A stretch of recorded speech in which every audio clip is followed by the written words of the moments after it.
The town of Grindavík was evacuated in the November 2023. It is now going to be opened. Authorities feel that they have done enough to secure the place. The areas that had crack are secured. Of course, the cracks are still dangerous, but it's not a big deal. And even thinking about using it as a tourist attraction is looming, in the offices of the local authorities. This area, of course, we have mapped that fault lines created by these earthquakes and previous ones before that. We have tried to repair them, establish the connection. Families who have sold it, of course, they have moved from their houses, they sold their houses. But those ones who are around 40 families still may be willing to stay there. The companies also are interested, not just for business, for tourism also. And the fault lines, which we mentioned, are created all over the place, including the gym, sports hall, are practically filled.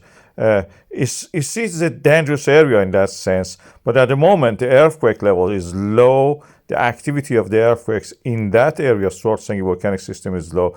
Although in the Grindavík, at the adjacent Fagradalsfjall system, we have still the activities going on. From the depth, we can see over a few days how it has changed.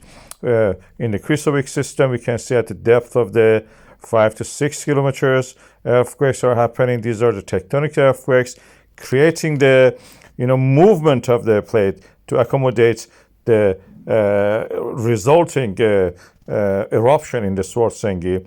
And at the Svartsengis, we are seeing that very deep earthquakes, 12, 10, 9 kilometers deep. These are tectonic movements also creating the space for the magma to rise. Magma accumulation continues. It had been steeper, with a steeper slope, rising the ground. Now it is shallower.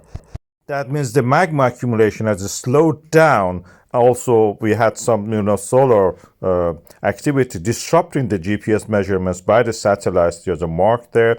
But this system, adjacent system, which is the Fagradalsfjall and the Grindavík and the next one, Hengil, and all those ones, are gradually become more active than what is in the Fagradalsfjall. They have to accommodate the movement.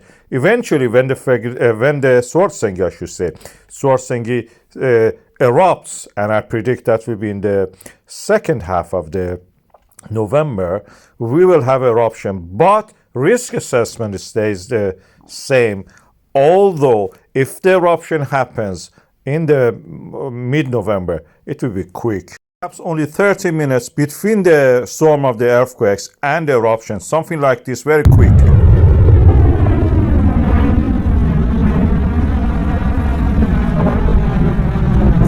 So these are all the summary of the report and update by the Icelandic Meteorological Office, the GPS data, the magma accumulation, the warning time, 30 minutes, as I mentioned, seismic activity being quiet in the Svartsengis volcanic system, and unchanged risk assessment, which is a legal document. And the town of the Grindavík will be opened, and there is a possibility that the tourists will be allowed to visit the selected sites. Of course, the areas which are dangerous are already guarded and protected. People cannot enter those areas.